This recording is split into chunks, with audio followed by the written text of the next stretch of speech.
Swayam Prabha. Digital India. Educated India.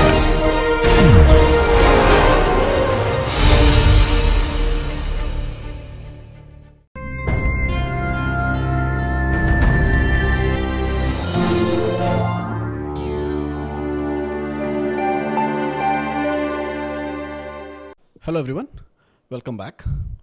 So in this lecture we'll continue from where we left off in the last lecture. So we introduced the concept of spatial frequencies and how a certain medium may or may not allow them to propagate. And it turns out that this is a more the idea of spatial frequencies is a more fundamental way of looking at a diffraction limit.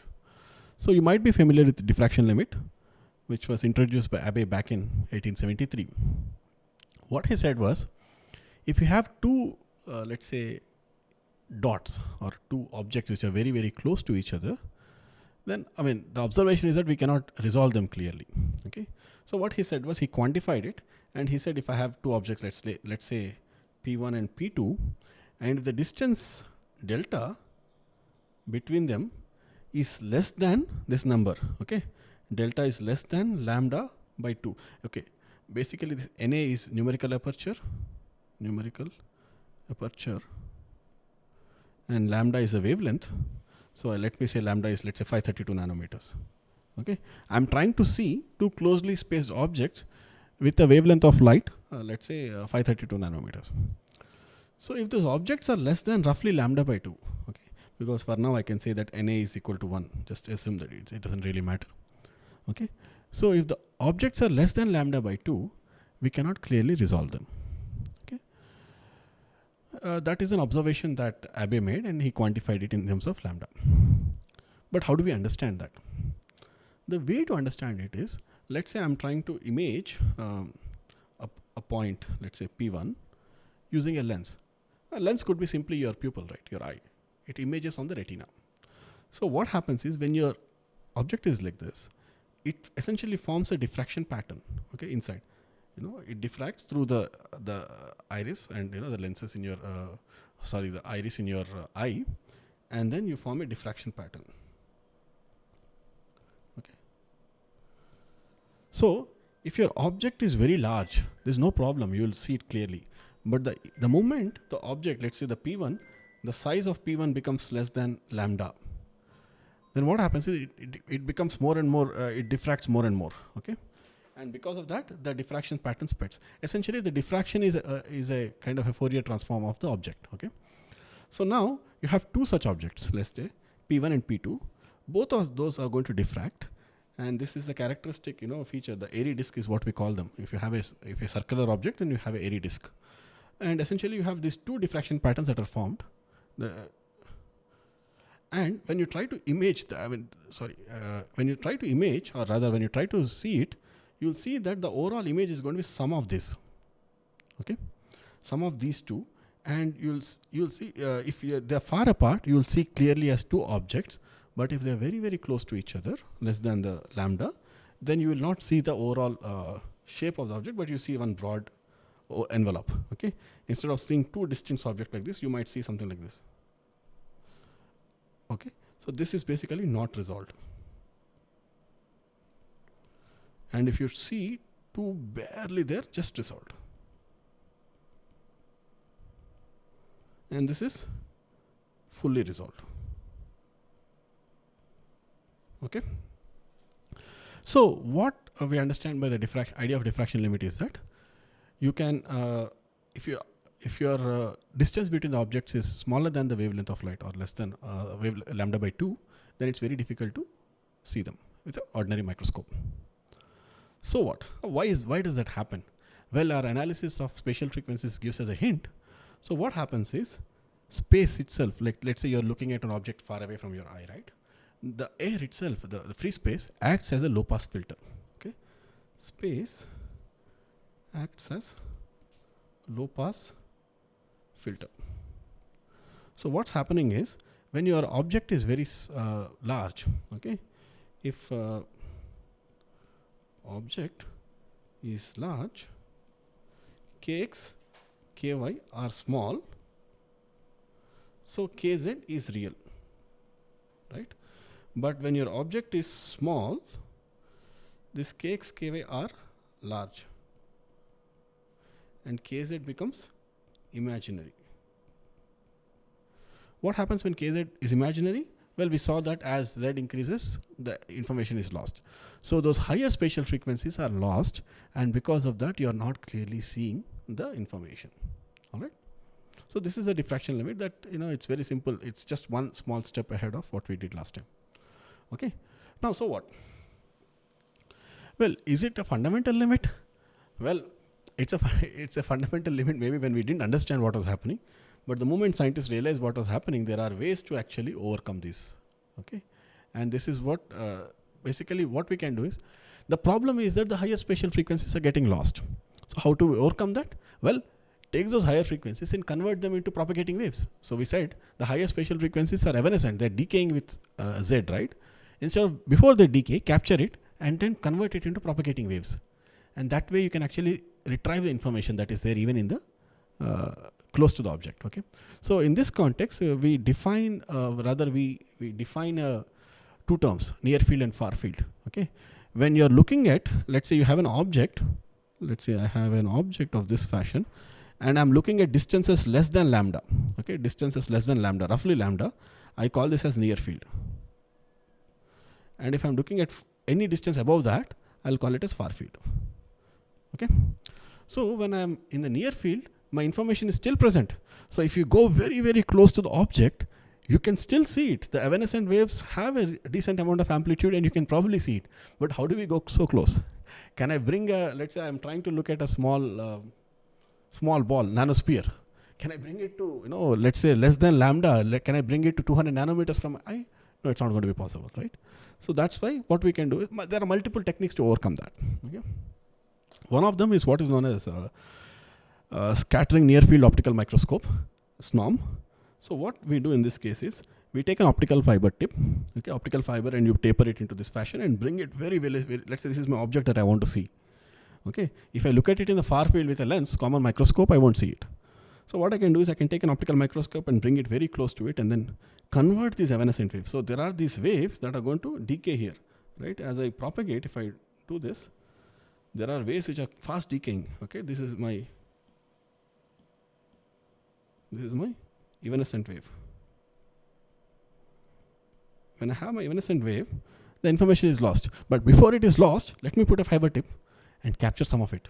And once it goes into a fiber, it can propagate for very long distance. Of course, because the fiber has a higher refractive index as well, right? So it can support those, but it cannot do infinite. I mean, you cannot, let's say spatial frequency is twice the fundamental or something, or rather twice the k naught or 3 times k naught, we cannot. Okay, up to about certain limit, 1.5 times k naught can be captured using an optical fiber. Okay, so I'll capture that and I'll look at it. I'll go very, very close to it. Okay, that's one way. This is called SNOM. And then there are of course a couple of other ways wherein, the second one is what is known as localization microscopy. Let's say if I have objects which are like spaced apart more than lambda, I can still do some tricks in the far field to try to resolve it to less than, nanometers, tens of nanometers kind of a resolution. Okay, much below the diffraction limit, but we can play some tricks. Okay, I think there was a Nobel Prize for this in 2014 or so. And the third alternative is to actually convert this near field into far field. So by using, let's say I can use, we'll talk about this in the third week, wherein I'll use, let's say, some plasmonic structures, which are very, very, plasmonic antennas, which effectively take this information, which is localized in this small area, and then it can be propagated into far field. Okay, so there are multiple ways of doing these things. And so, as I said, if you understand the phenomena deeply, you can invent ways to circumvent that. Okay, and a lot of interesting work is going on in this direction. You might say, okay, all this is theoretical, so what? Okay, it's beautiful, but so what? Well, one of the examples I can give you of what we just understood in the last 1 hour is application in lithography. Okay, if you look at all the CMOS devices right now, one of the critical steps in those, in the fabrication of those devices is what is known as lithography. Okay, it comes from a Greek word and so on. What happens is, let's say you want to print an object. Okay, so on the left I see an image of what are known as FinFETs, fabricated by Intel using what is known as 22 nanometer technology. Essentially what you see here are transistors. Okay, which are very, very small. The node is called 22 nanometers. The sizes might be up to 30 to 40 nanometers in size. Okay, so you have these small beams of silicon which are there. Okay, this is my silicon, what are known as fins, and this is my gate. So I have devices which are very, very small in this fashion, and I have to fabricate them.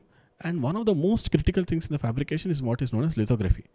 And briefly, what lithography means is that, let's say I have some objects on a screen. It's similar to what is what used to happen in the cameras in the olden days. So let's say you have an object, you image it on a lens, and then you develop it. Okay, that's what lithography does. So now you have an optical system which is capturing, let's say, some image here. Now we are saying that these distances are very, very small. D is much, much smaller than lambda. Lambda in this case, in the current commercial technologies, right? In the majority of the commercial technologies, the lambda is 193 nanometers. This is a excimer laser. Okay. Now, how are we able to print? What happens is, when you're using lambda, which is 193 nanometers, and then we are fabricating devices which are much, much smaller than the wavelength. Okay. The reason this is achieved is, the semiconductor industry does a lot of tricks, and some of those are actually captured in this slide here. So we already saw what is known as a diffraction limit, right? And something similar, there's a resolution factor, which essentially is given in lithography by this. You have the lambda and the numerical aperture, and there's a process parameter, empirical parameter. Okay, so now if I try to image, let's say, some structure, okay, if I want to fabricate a device like this, I need to fabricate it on what is known as a mask. Then this mask will be printed. So this is my mask. So I'll shine some light on that mask and then print that image on the on the wafer, semiconductor. This is my wafer. So then I can move my wafer, print again, and so on. So that's how the lithography happens. Okay. So when I want to print these things, what you quickly see is that these are some simulations of how the image of Samsung looks like. In the previous case, we showed how Nano looks like, right? Now we are trying to show what happens when you have various, let's say, image of Samsung using various technologies. So in the first case, if you have a lambda of, let's say, 248 nanometers, and I try to print it, with some a system, you'll see that it's not very clearly resolved in this case. Okay. But if I want to clearly resolve, I have to go to what is known as argon fluoride, which is 193 nanometers. Okay. So this is 193 nanometers. Okay. So yeah, you see the wavelength. If I try to image it with 248 nanometers, I don't see it clearly. But of course, I should go to smaller wavelength. So I go to 193 nanometers, and I can do some tricks, and I can improve the resolution, Samsung. Okay. But the way to improve it even further is by what is known as immersion lithography. Okay, in this case, this is immersion. What we do is just the question that was asked, right? Lithography. If we change the index surrounding the wafer, I can actually capture higher spatial frequencies, right? So instead of using air, if I use water has a refractive index of 1.33. And so I can get a better image. Okay. So if you compare this, let's not worry about the NA improvements. NA improvements are done by modifying the system. But if you go from argon fluoride, which is 193, and same argon fluoride, but now immersion, you see the big difference, how the image is better. Okay. So the idea is simple, but how semiconductor industry managed to do this is an interesting story in itself, right? And so people have been improving these structures, but fundamentally there is a limit. Okay, and you might ask, okay, why don't we reduce the lambda further smaller than that? Why don't you use, let's say, 157? Okay, it turned out that even 157 they have tried in the semiconductor industry, but the source is not very stable, and it never really took off, because it also is important that these lithography machines have to run 24/7. So it turned out that the reliability of that is not very high. So industry even now is stuck. Majority of the production happens with 193 nanometers, and they are doing amazing amount of resolution enhancement to actually get to a place where we can look at small features. All right. But now with the advent of, let's say, 10 nanometer technology and so on, right now where the current microprocessor production is 10 and 7 nanometers, it is becoming impossible to actually just do with 193 nanometers. So to circumvent that, the industry invented what is known as extreme UV lithography, wherein these are all excimer lasers. There's a certain limitation to how much they can improve beyond that. So what they do is this extreme UV wavelength of 13.5 nanometers. Once you have a wavelength which is very, very small like this, you can in principle get much better resolution. So you see the same thing here. If I use extreme UV lithography, I'm able to get very, very clear image. So this is a simulation done just to show you the impact of various parameters. All right. And we see that understanding diffraction limit and understanding how waves propagate has actually technological implications. We don't see it on a day-to-day basis, but definitely the improvements are undeniable. All right. And so there are many interesting questions. How 13.5 nanometers is essentially X-ray, close to X-ray. So how do you make lenses for it? How do you make mirrors for it, and so on? They're very difficult. You will see at the end of second week, when you have very small wavelength, the energy is going to be large, and so not every material can be used for that. So we have to design structures. Okay, so that is also, you could call it nano photonics, because the structures that we will design are thin films consisting of various metals and so on. We will probably give it as an exercise and leave it for you. But yeah, so this has some very practical implications. All right. So yeah, that was about diffraction limit that I wanted to discuss. Let me just take a short break, and then I'll come back to how electromagnetic waves are generated. Thank you so much.